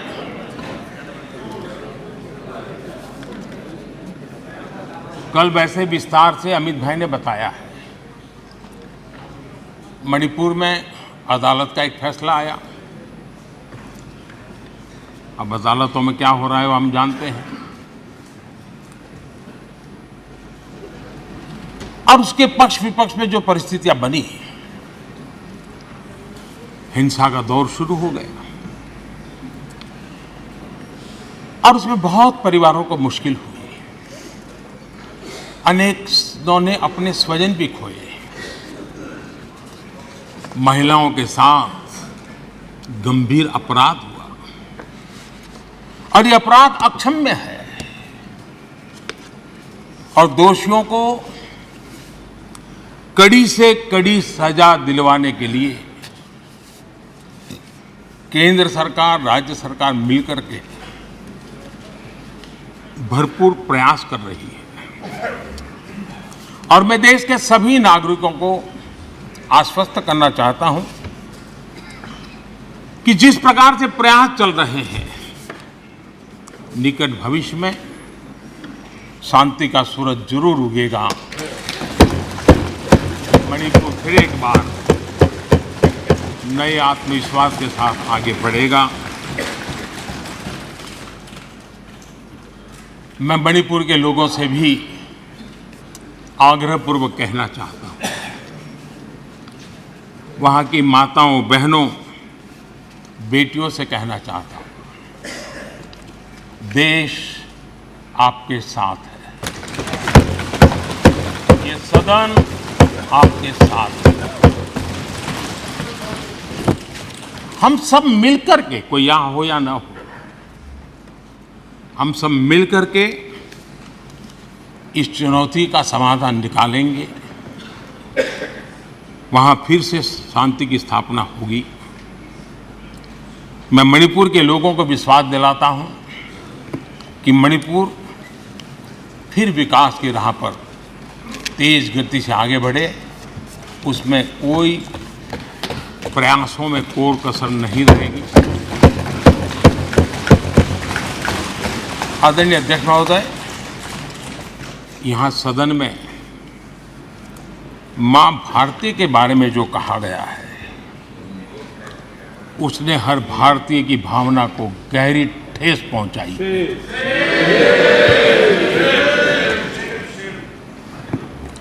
अध्यक्ष जी, पता नहीं मुझे क्या हो गया है, सत्ता के बिना ऐसा हाल किसी का हो जाता है। सत्ता सुख के बिना जी नहीं सकते हैं। और क्या क्या भाषा बोल रहे हैं। आदरणीय अध्यक्ष जी, पता नहीं क्यों कुछ लोगों को भारत मां की मृत्यु की कामना करते नजर आ रहे हैं। इससे बड़ा दुर्भाग्य क्या है? ये वो लोग हैं जो कभी लोकतंत्र की हत्या की बात करते हैं, कभी संविधान की हत्या की बात करते हैं। दरअसल जो इनके मन में है वही उनके कृतित्व में सामने आ जाता है। मैं हैरान हूं, और ये बोलने वाले कौन लोग हैं? क्या ये देश भूल गया है? ये 14 अगस्त विभाजन विभीषिका पीड़ादायक दिवस आज भी हमारे सामने उन चीख को लेकर के, उस दर्द को लेकर के आता है। ये वो लोग जिन्होंने मां भारती के 3-3 टुकड़े कर दिए। जब मां भारती की गुलामी की जंजीरों से मुक्त कराना था, जब मां भारती की जंजीरों को तोड़ना था, बेड़ियों को काटना था, तब इन लोगों ने मां भारती की भुजाएं काट दी, मां भारती के 3-3 टुकड़े कर दिए। और ये लोग किस मुंह से ऐसा बोलने की हिम्मत करते हैं? आदरणीय अध्यक्ष जी, ये वो लोग हैं जिस वंदे मातरम गीत ने देश के लिए मर मिटने की प्रेरणा दी थी। हिंदुस्तान के हर कोने में वंदे मातरम चेतना का स्वर बन गया था। तुष्टीकरण की राजनीति के चलते उन्होंने मां भारती के ही टुकड़े किए, इतना नहीं, वंदे मातरम गीत के भी टुकड़े कर दिए लोगों ने। ये वो लोग हैं माननीय अध्यक्ष जी, जो भारत तेरे टुकड़े होंगे, ये गैंग, ये नारा लगाने वाले लोग, इनको बढ़ावा देने के लिए, उनका प्रोत्साहन करने के लिए पहुंच जाते हैं। भारत तेरे टुकड़े होंगे, उनको बढ़ावा दे रहे हैं। ये उन लोगों की मदद कर रहे हैं जो ये कहते हैं कि सिलीगुड़ी के पास जो छोटा सा नॉर्थ ईस्ट को जोड़ने वाला कॉरिडोर है, उसको काट दें तो बिल्कुल नॉर्थ ईस्ट अलग हो जाएगा। ये सपना देखने वालों का जो लोग समर्थन करते हैं। आदरणीय अध्यक्ष जी, मैं जरा इनको, जहां भी हो, जरा मेरा सवाल अगल बगल में बैठे हुए को जवाब दें। ये जो बाहर गए ना, उनको जरा पूछें एक कच्छ तिबू क्या है? कोई पूछे इनको कच्छ तिबू क्या है? इतनी बड़ी बातें करते हैं ना, आज मैं बताना चाहता हूं ये कच्छ तिबू क्या है। और ये कच्छ तिबू कहां आया, जरा उनको पूछ लीजिए। इतनी बड़ी बातें लिख करके देश को गुमराह करने का प्रयास कर रहे हैं। और ये डीएमके वाले, उनकी सरकार, उनके मुख्यमंत्री मुझे चिट्ठी लिखते हैं, अभी भी लिखते हैं, और कहते हैं मोदी जी कच्छ तिबू वापस ले आइए। एक कच्छ तिबू है क्या? किसने किया? तमिलनाडु से आगे श्रीलंका के पहले एक टापू किसने किसी दूसरे देश को दे दिया था? कब दिया था? कहां गई थी? क्या ये भारत माता नहीं थी वहां? क्या वो मां भारती का अंग नहीं था? और इसको भी आपने तोड़ा। और कौन था उस समय? श्रीमती इंदिरा गांधी के नेतृत्व में हुआ था।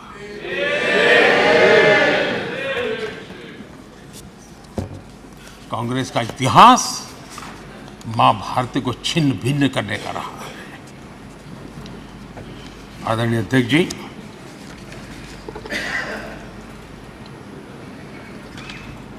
और कांग्रेस का मां भारती के प्रति प्रेम क्या रहा है? भारत के वासियों के प्रति प्रेम क्या रहा है? एक सच्चाई बड़े दुख के साथ मैं इस सदन के सामने रखना चाहता हूं। ये पीड़ा वो नहीं समझ पाएंगे मैं नॉर्थ ईस्ट के चप्पे चप्पे पर घुमा हुआ व्यक्ति हूं जी, और राजनीति में कुछ नहीं था तब भी अपने पैर वहां घिसता था।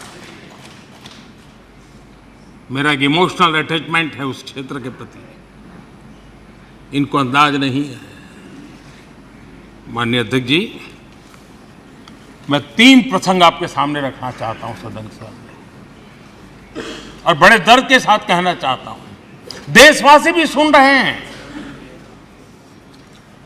पहली घटना 5 मार्च 1966, 5 मार्च 1966। इस दिन कांग्रेस ने मिजोरम में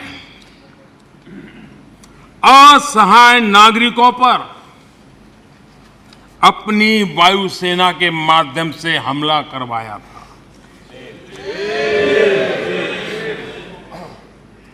और बड़ा गंभीर विवाद हुआ था।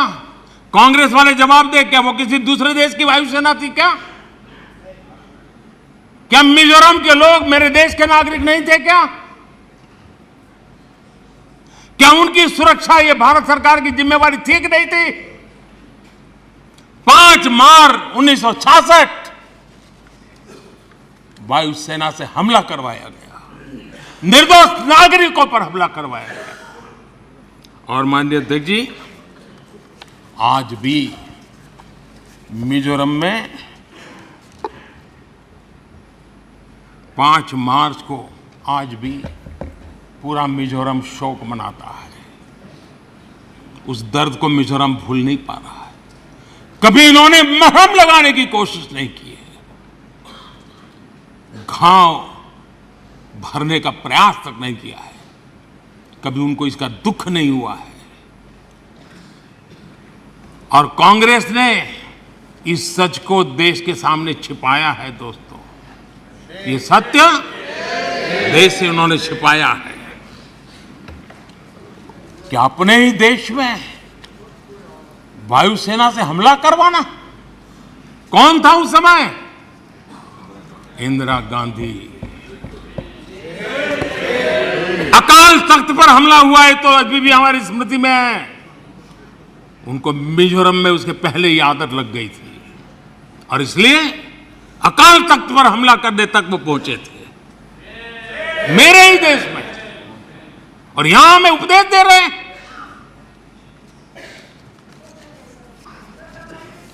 आदरणीय अध्यक्ष जी, नॉर्थ ईस्ट में वहां के लोगों के विश्वास की इन्होंने हत्या की है। वो घाव किसी न किसी समस्या के रूप में उभर करके आते हैं, उन्हीं के कारनामे हैं। आदरणीय जी, मैं दूसरी घटना का वर्णन करना चाहता हूं, और वो घटना है 1962। 1962 का वो खौफनाक रेडियो प्रसारण आज भी शूल की तरह नॉर्थ ईस्ट के लोगों को चुभ रहा है। पंडित नेहरू ने 1962 में, जब देश के ऊपर चाइना का हमला चल रहा था, देश के हर कोने में लोग अपनी रक्षा के लिए भारत से अपेक्षा करके बैठे थे। उनको कोई मदद मिलेगी, उनकी जान माल की रक्षा होगी, देश बच जाएगा। लोग अपने हाथों से लड़ाई लड़ने के लिए मैदान में उतरे हुए थे। ऐसी विकट घड़ी में दिल्ली के शासन पर बैठे हुए, और उस समय पर एकमात्र जो नेता हुआ करते थे, पंडित नेहरू ने रेडियो पर क्या कहा था? उन्होंने कहा था, my heart goes out to the people of Assam. ये हाल करके रखा था उन्होंने। वो प्रसारण आज भी असम के लोगों के लिए एक नस्तर की तरह चूपता रहता है। और किस प्रकार से उस समय नेहरू जी ने उन्हें अपने भाग्य पर छोड़ जीने के लिए मजबूर कर दिया था। ये हमसे हिसाब मांग रहे हैं। आदरणीय अध्यक्ष जी, यहाँ चले गए लोहियावादी, उर्दू को मैं भी सुनाना चाहता था। जो लोग अपने आप को लोहिया जी का वारिस कहते हैं और जो कल सदन में बड़े उछल उछल करके बोल रहे थे, हाथ लंबे चौड़े करने की कोशिश कर रहे थे, लोहिया जी ने नेहरू जी पर गंभीर आरोप लगाया था और लोहिया जी ने कहा था, और वो आरोप था कि जानबूझकर नेहरू जी नॉर्थ ईस्ट का विकास नहीं कर रहे, जानबूझ करके नहीं कर रहे। और लोहिया जी के शब्द थे, ये कितनी लापरवाही वाली और कितनी खतरनाक बात है। लोहिया जी के शब्द हैं, ये कितनी लापरवाही वाली और कितनी खतरनाक बात है।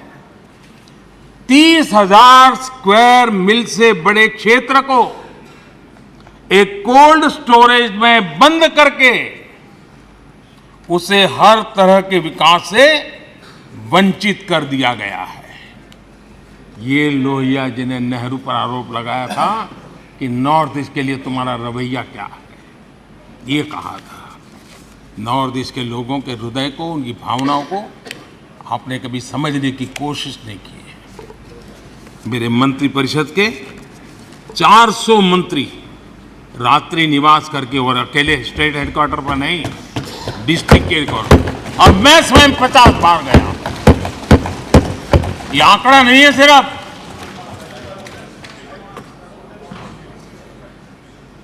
ये साधना है, ये नॉर्थ ईस्ट के प्रति समर्पण है।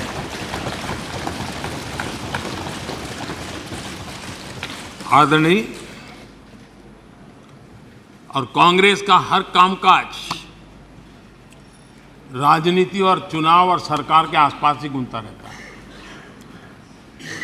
जहां ज्यादा सीटें मिलती हो, राजनीति की अपनी खिचड़ी पकती है, तो वहां तो मजबूरन सही कुछ कर लेते हैं। लेकिन नॉर्थ ईस्ट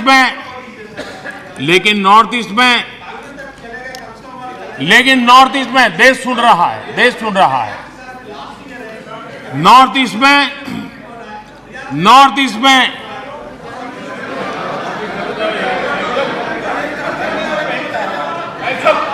उनकी कोशिश रही कि जहां पर एक्का दुक्का सीटें होती थी, वो इलाके उनके लिए स्वीकार्य नहीं थे, वो इलाके उनको मंजूर नहीं थे, उनकी तरफ उनका ध्यान नहीं था, उनको देश के नागरिक के रीते उनकी कोई संवेदना नहीं थी। आदरणीय अध्यक्ष जी, और इसलिए जहां इक्का दुक्का सीटें हुआ करती थी, उसके प्रति सौतेला व्यवहार ये कांग्रेस के डीएनए में रहा है। पिछले कई वर्षों का इतिहास देख लीजिए। नॉर्थ ईस्ट में उनका ये रवैया था। लेकिन अध्यक्ष जी, मैं पिछले 9 साल के मेरे प्रयासों से कहता हूं कि हमारे लिए नॉर्थ ईस्ट हमारे जिगर का टुकड़ा है।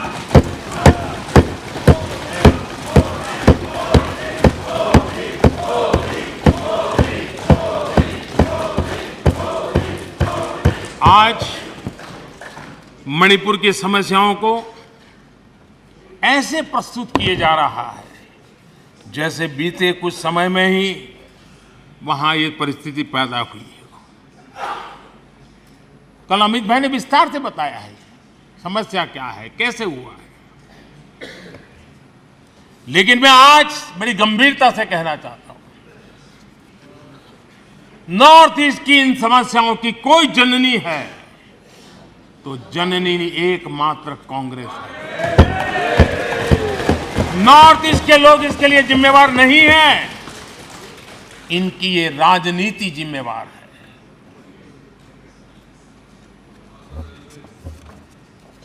आदरणीय अध्यक्ष जी,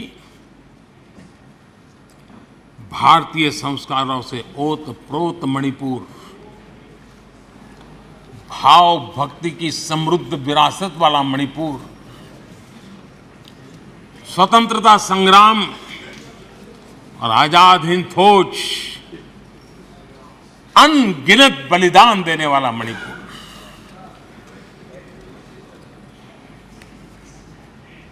कांग्रेस के शासन में ऐसा महान हमारा भूभाग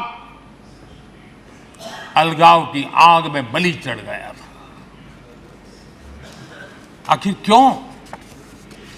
आदरणीय अध्यक्ष जी, आप सबको भी मैं याद दिलाना चाहता हूं साथियों, यहां मेरे जो नॉर्थ ईस्ट के भाई हैं उनको हर चीज का पता है। जब मणिपुर में वो एक समय था, हर व्यवस्था उग्रवादी संगठनों की मर्जी से चलती थी, वो कहे वो होता था। और उस समय सरकार किसकी थी मणिपुर में? किसकी सरकार थी? जब सरकारी दफ्तरों में महात्मा गांधी की फोटो नहीं लगाने दी जाती थी, तब सरकार किसकी थी? जब मोइरांग में आजाद हिंद फौज के संग्रहालय पर नेताजी सुभाष चंद्र बोस की प्रतिमा पर बम फेंका गया, तब मणिपुर में सरकार किसकी थी? तब मणिपुर में सरकार किसकी थी?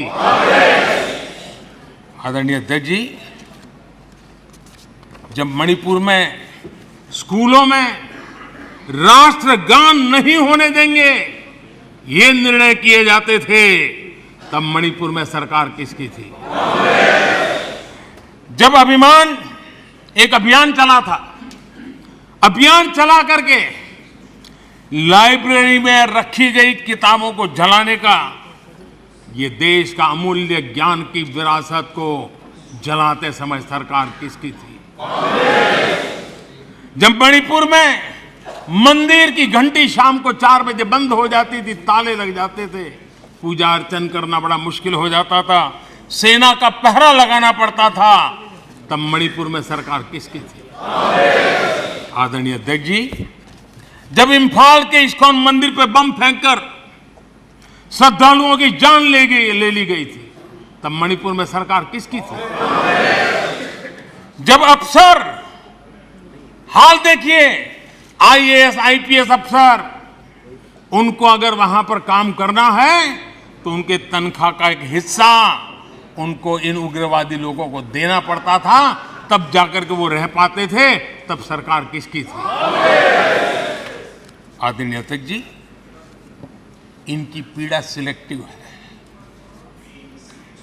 इनकी संवेदनाएं सिलेक्टिव है, इनका सब बातचीत राजनीति से शुरू होती है और राजनीति से आगे बढ़ती है। वे राजनीति के दायरे से बाहर से न मानवता के लिए सोच सकते हैं, न देश के लिए सोच सकते हैं, न ही देश की इन कठिनाइयों के लिए सोच सकते हैं। उनको सिर्फ राजनीति के सिवा कुछ सूझता नहीं है। आदरणीय अध्यक्ष जी, मणिपुर में जो सरकार है और पिछले 6 साल से इन समस्याओं का समाधान ढूंढने के लिए लगातार समर्पित भाव से कोशिश कर रही है। बंद और ब्लॉकेड का जमाना कोई भूल नहीं सकता है। मणिपुर में आए दिन बंद और ब्लॉकेड होता था, वो आज बीते दिन की बात हो चुकी है। शांति स्थापना के लिए, हर एक को साथ लेकर चलने के लिए एक विश्वास जगाने का प्रयास निरंतर हो रहा है, आगे भी होगा। और जितना ज्यादा हम राजनीति को दूर रखेंगे, उतनी शांति निकट आएगी। ये मैं देशवासियों को विश्वास दिलाना चाहता हूं। आदरणीय अध्यक्ष जी, हमारे लिए नॉर्थ ईस्ट आज भले हमें दूर लगता हो, लेकिन जिस प्रकार से साउथ ईस्ट एशिया का विकास हो रहा है, जिस प्रकार से आसियान देशों में का महत्व बढ़ रहा है, वो दिन दूर नहीं होगा। हमारे ईस्ट की इस प्रगति के साथ साथ नॉर्थ ईस्ट वैश्विक दृष्टि से सेंटर पॉइंट बनने वाला है। और मैं ये देख रहा हूं और इसलिए मैं पूरी ताकत से आज नॉर्थ ईस्ट की प्रगति के लिए लड़ रहा हूं। वोट के लिए नहीं कर रहा हूं जी। मुझे मालूम है कि करवट लेता हुआ विश्व की नई संरचना किस प्रकार से साउथ ईस्ट एशिया और आसियान कंट्री के अंदर प्रभाव पैदा करने वाली, और तब नॉर्थ ईस्ट का क्या महत्व बढ़ने वाला है, और नॉर्थ ईस्ट की जाहो जलाली गौरव गान फिर से कैसे शुरू होने वाला है, वो मैं देख सकता हूं, और इसलिए मैं लगा। आदरणीय अध्यक्ष जी, और इसीलिए हमारी सरकार ने नॉर्थ ईस्ट के विकास को पहली प्राथमिकता दी है। पिछले 9 वर्षों में लाखों करोड़ रुपए नॉर्थ ईस्ट के इंफ्रास्ट्रक्चर पर हमने लगाए हैं। आज आधुनिक हाईवे, आधुनिक रेलवे, आधुनिक नए एयरपोर्ट, ये नॉर्थ ईस्ट की पहचान बन रहे हैं। आज पहली बार अगरतला रेल कनेक्टिविटी से जुड़ा है। पहली बार मणिपुर में गुड्स ट्रेन पहुंची है। पहली बार नॉर्थ ईस्ट में वंदे भारत जैसी आधुनिक ट्रेन चली है। पहली बार अरुणाचल प्रदेश में ग्रीनफील्ड एयरपोर्ट बना है। पहली बार अरुणाचल में सिक्किम जैसे राज्य एयर कनेक्टिविटी से जुड़ा है। पहली बार वाटरवेज के जरिए पूर्वोत्तर इंटरनेशनल ट्रेड का गेटवे बना है। पहली बार नॉर्थ ईस्ट में एम्स जैसा मेडिकल संस्थान खुला है। पहली बार मणिपुर में देश की पहली स्पोर्ट्स यूनिवर्सिटी खुल रही है। पहली बार मिजोरम में Indian institute of mass communication जैसे संस्था खुल रहे हैं। पहली बार केंद्रीय मंत्रिमंडल में नॉर्थ ईस्ट की इतनी भागीदारी बढ़ी है। पहली बार नागालैंड से एक महिला सांसद राज्यसभा में पहुंची है। पहली बार इतनी बड़ी संख्या में नॉर्थ ईस्ट के लोगों को पद्म पुरस्कार से सम्मानित किया गया है। पहली बार पूर्वोत्तर से लसित बरफुकन जैसे नायक की झांकी गणतंत्र दिवस में शामिल हुई है। पहली बार मणिपुर में रानी गाइडिंलिउ के नाम पर पूर्वोत्तर का पहला ट्राइबल फ्रीडम फाइटर म्यूजियम बना है। आदरणीय अध्यक्ष जी, हम जब सबका साथ सबका विकास कहते हैं, ये हमारे लिए नारा नहीं, ये हमारे शब्द नहीं है, ये हमारे लिए आर्टिकल ऑफ फेथ है, हमारे लिए कमिटमेंट है, और हम देश के लिए निकले हुए लोग हैं। हमने तो कभी जीवन में सोचा ही नहीं था कि कभी ऐसी जगह पर आकर के बैठने का सौभाग्य मिलेगा, लेकिन ये देश की जनता की कृपा है कि उसने हमें अवसर दिया है। तो मैं देश की जनता को विश्वास दिलाता हूँ, शरीर का कण कण, समय का पल पल सिर्फ और सिर्फ देशवासियों के लिए, सिर्फ देशवासियों के लिए।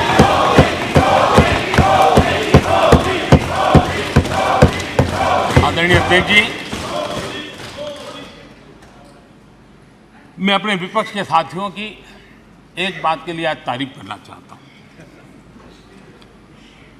क्योंकि वैसे तो वो सदन के नेता को नेता मानने को तैयार नहीं है। मेरे किसी भाषण को उन्होंने होने नहीं दिया है, लेकिन मुझ में धैर्य भी है, सहन शक्ति भी है, और जेल भी लेता हूं, और वो थक भी जाते हैं। लेकिन एक बात के लिए मैं तारीफ करता हूं, सदन के नेता के नाते मैंने 2018 में उनको काम दिया था कि 2023 में आप अविश्वास प्रस्ताव लेकर, और मेरी बात मानी उन्होंने।